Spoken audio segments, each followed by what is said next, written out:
Hej, jeg har valgt i min synopsis at snakke om emnet den kolde krig, hvor jeg har valgt problemformuleringen. Hvorfor blev alliancen mellem sejrherrerne brudt efter 2. verdenskrig, og hvad var årsagen til Sovjetunionens fald? Og mine 3 problemstillinger har jeg valgt, hvad var årsagen til den kolde krig, hvordan foregik propagandakrigen mellem øst og vest, og hvilken årsag var der til Sovjetunionens fald. Min besvarelse af den første problemstilling har lavet en redegørelse, hvor jeg vil forklare kort, hvad årsagen til den kolde krig var. Og det er, at efter 2. verdenskrig var Tyskland og Japan blevet besejret af en koalition af meget forskellige stormagter, som bestod af Sovjetunionen, Storbritannien og USA. Det var en koalition, der var bestemt af fælles fjender, Tyskland og Japan. Det var dog klart, at der lurede stærke modsætninger lige om hjørnet, når krigen var forbi. Skillelinjen gik mellem Sovjetunionen på den ene side og USA og Storbritannien på den anden side. Ud af krigen var USA kommet meget styrket ud. Landets industrielle kapacitet var vokset betragteligt. Det havde kun lidt små tab, og USA's territorium havde ikke været berørt, ligesom de andre lande. USA tegnede sig umiddelbart efter krigen for mere end halvdelen af hele verdens produktion. Storbritannien på den anden side var derimod nedslidt og stod i stor gæld. At det fortsat regnes for en stormagt i 1945 skyldtes først og fremmest dets imperium, som ikke så lang tid efter mistede mange af sine kolonimagter. Sovjetunionen havde lidt meget hårdt under krigen, men dets militære styrke var meget stor.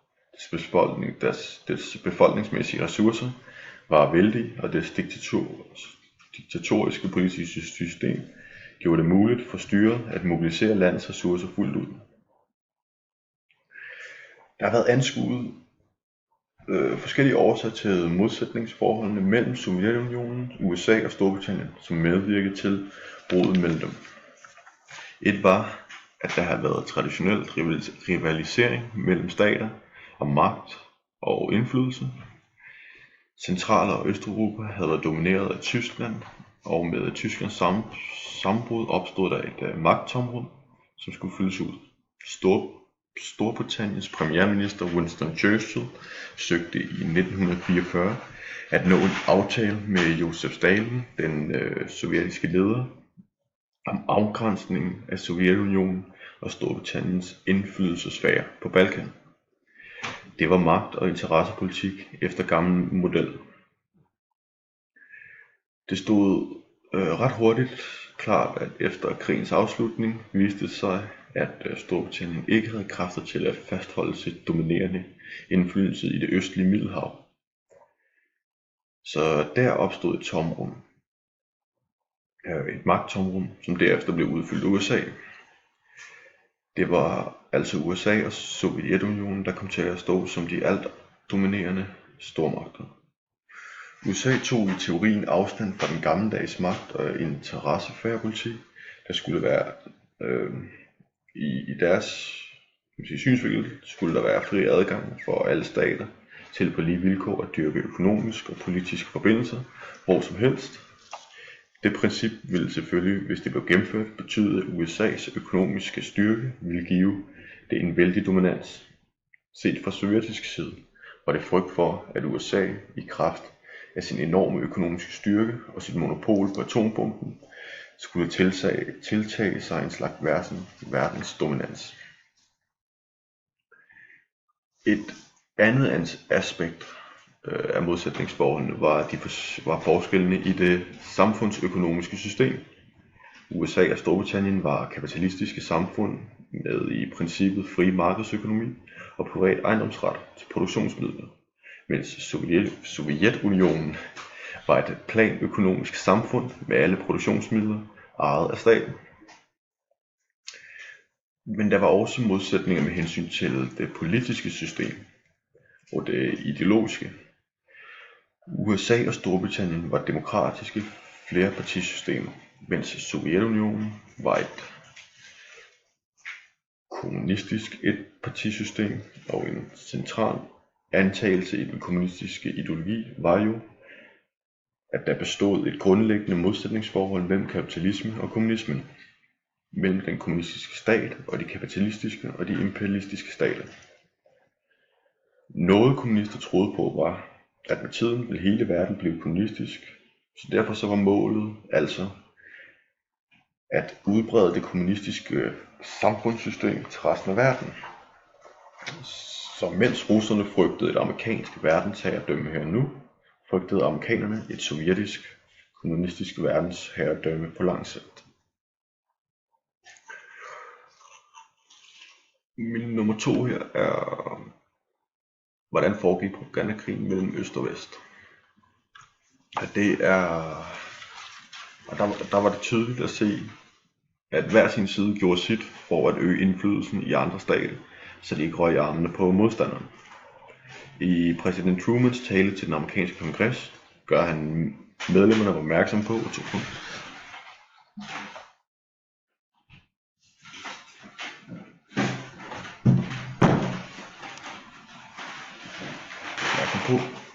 hvilke alvorlige situationer verden den står overfor. Ikke kun ødelæggelsen efter 2. verdenskrig, men også den øgede udbredelse af kommunismen. Og det undertrykkende regime, det tager med sig direkte eller indirekte. I Grækenland var der udbrudt borgerkrig mellem den kommunistiske partisanbevægelse og den græske regering, der blev støttet af briterne, men Storbritannien blev for svag til at opretholde den nødvendige hjælp. Tyrkiet, som også har fået økonomisk bidrag, er også ved at miste sin frie uafhængighed til kommunismen. Derefter beder Truman $400 millioner samt civil og militær personel sendt til Grækenland og Tyrkiet for at hjælpe med genopbyggelsen efter verdenskrigen. Efterfølgende, nogle måneder senere, blev der udarbejdet en plan af udenrigsministeren Marshall, som blev kendt som Marshallplanen. Det var en videreudvikling af Trumans tale til kongressen, og det gik ud på, at man skulle hjælpe de hårdt ramte lande efter 2. verdenskrig, så verdensøkonomien kunne komme på god fod igen, men også sørge for at holde kommunismen væk fra de vestallierede grænser. Jeg har også valgt at inddrage Zhivnovs tale ved Kominforms grundlæggelse september 1947. Her ligger han meget vægt i, hvordan Sovjetunionen er den sande besejrer af Tyskland og Japan, og at det var dem, som overvandt fascismen, og at Sovjetunionen kom styrket ud af krigen. Ikke kun nationalt, men også internationalt. Her i sin tale giver han også udtryk for, at bogstaveligt talt efter 2. verdenskrigs afslutning begynder de amerikanske imperialister at opbygge en fjendtlig front mod Sovjetunionen og demokratiet i verden, og at USA ikke kun kom alene usvækket ud af krigen, men blev endda også styrket økonomisk og militært. At krigen gjorde de amerikanske kapitalister meget rigere. Han er i hvert fald i sin tale meget anti-amerikansk og anti-imperialistisk.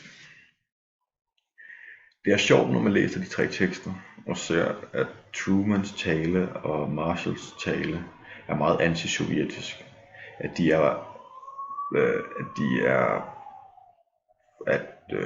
Sovjetunionen nærmest er forlængere af krigen, og at de tvinger deres undertrykkende regime til frie nationer, men også at USA føler sig forpligtet til at hjælpe de hårdt ramte lande. De bruger meget nødvendigheden til at hjælpe og opbygge verdensøkonomien for at skabe sikkerhed. Men en stor del af ideen med Marshallhjælpen har jo også været at mindske indflydelsen af kommunismen. At man simpelthen prøvede at holde kommunismen væk fra de lande, man nu havde. Men hvis man læser Andrei Zhivnovs tale, der bliver Sovjetunionen set som befrier og frelser for de frie nationer. At det er USA, der med sin undertrykkende imperialisme tvinger nationer i knæ, og det er USA, der er den fjendtlige og ikke Sovjetunionen. I, i Trumans tale, USA beskylder i Trumans tale, at Sovjetunionen har påtvunget den totalitære regime og underlagt sig lande som Polen, Rumænien, Bulgarien og deres strid med Jalta-aftalen. Sarkozy udtrykker i sin tale, at landene selv har valgt at være en del af Sovjetunionen, fordi størstedelen af befolkningen har støttet det. Så de går lidt imod det, de siger. At den ene siger, at Sovjetunionen har tvunget landene ind under sig, mens den anden siger, at de frivilligt har, gået frivilligt har valgt at være med hos Sovjetunionen, fordi at der er en største del af befolkningen, som går med ind for det. I min tredje hernede har jeg valgt at snakke om, hvilke årsager der var til Sovjetunionens fald. Og der er forskellige fortolkninger på, hvorfor Sovjetunionen til sidst gik i opløsning. Jeg har valgt at tage 3 forskellige syn på, hvorfor det skete. Et af synene er den forhenværende udenrigsminister Uffe Ellemann-Jensen, der fortæller, at det var en gennemtænkt strategisk plan for præsident Reagan og hans personel, som til sidst fik skræmt de russiske ledere i knæ. Planen var at bruge en masse kræfter og penge på at bygge et system, der ude i rummet kunne skyde russiske atommissiler ned. Projektet blev døbt Stjernekrigsprojektet. Ideen i det var at skræmme de sovjetiske ledere til at ville forhandle. Fordi Reagan han var pisse bange for en atomkrig, som Uffe han uddyber. Så der måtte en plan til for at tvinge russerne i knæ, og ifølge Reagans, som Uffe pointerer, dagbøger, så er det noget, han har tænkt på helt tilbage, dengang han var guvernør i Californien, hvor han faktisk skrev notater i sine radiotaler, fortalte, at man måtte ramme russerne, hvor man kunne ramme dem bedst, at man måtte ramme dem økonomisk, så man kunne få dem til at indse, at deres uduelige økonomiske samfund ikke kunne finde ud af at konkurrere med amerikanerne. En anden fortolkning er også, som bliver lavet af Samuel Ridlings. Han giver udtryk for i sit interview, at det var den sovjetiske leder Gorbatjov, som havde sin indflydelse på Sovjetunionens fald. Han ville reformere kommunismen. Det var ham, som også satte en stopper for oprustningskapløbet mellem USA,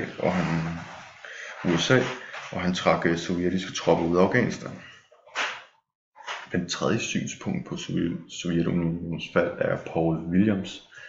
Han uddyber, at det var de politiske faktorer, der havde mest at sige. Den såkaldte afspærringsproces, som startede i slutningen af 1960'erne og frem til 1980'erne. Han fortæller også, at det var forhandlingerne, som fandt sted i 60'erne og 70'erne, ikke mindst den europæiske sikkerhedskonference, der var ganske afgørende, men også Helsinki-erklæringen havde en vigtig del. Og at mange af bevægelserne rundt omkring i Europa, specielt i Østblokken, de brugte meget Helsinki-erklæringen som et opråb til at få bedre rettigheder. I min konklusion kan man konkludere, at efter 2. verdenskrig kom der store konflikter mellem USA og Storbritannien på den ene side, og Sovjetunionen på den anden side. Det var en konflikt, der anses for at være skabt af magtpolitiske forhold, ideologiske og forskellige syn på, hvordan verdenssamfundets økonomi skulle se ud. Efterkrigstiden var en tid præget af stor propaganda, både fra øst og vest, for at få modparten til at virke under og mere undertrykkende og fortælle, at vores samfund er bedre og er den rigtige ting. Men også at Sovjetunionens fald er der mange forskellige forklaringer på og fortolkninger og vurderinger.